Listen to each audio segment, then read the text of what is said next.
Following a series of direct military exchanges, diplomats selected Islamabad as the neutral ground for high-stakes ceasefire negotiations between the U.S. and Iran. But the framework is fracturing before the first meeting. Reports from Tehran suggest the Iranian delegation may refuse to attend, leaving the talks suspended before they even begin. Washington's objective is a traditional bilateral agreement, a direct exchange where both nations agree to stop targeting one another, isolated from other regional conflicts. Iran rejects that isolation.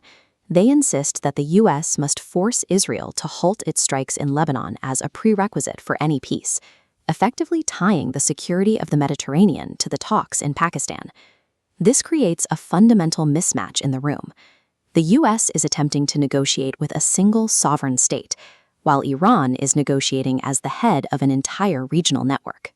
Iran's proposed 10-point plan hinges on one specific demand: any ceasefire must be comprehensive. They refuse to sign any deal that does not explicitly include a cessation of hostilities in Lebanon.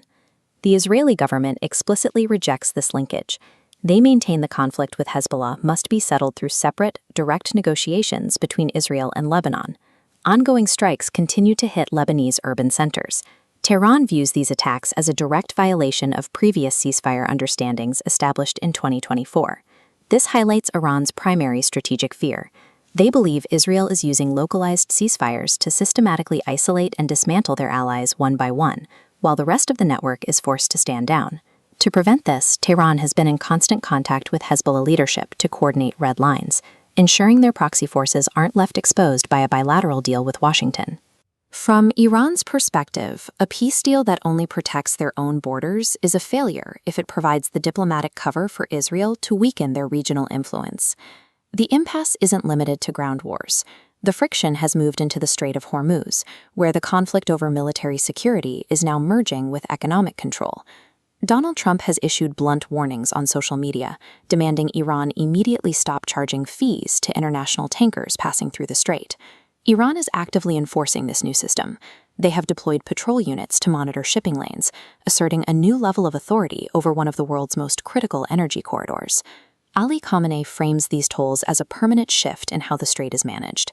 Tehran views this revenue as essential for rebuilding their infrastructure following the recent aggression. This is a core pillar of their negotiation strategy. The Iranian leadership considers the previous era of free, unhindered passage through the strait to be over.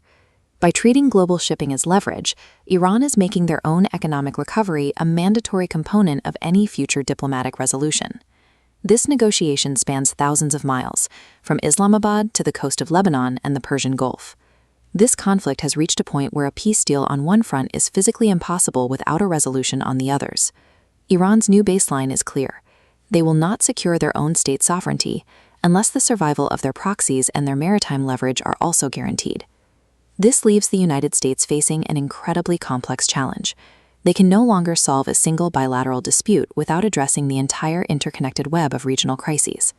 Until the diplomatic process accounts for this entire regional reality, any ceasefire signed in Islamabad will remain little more than a piece of paper.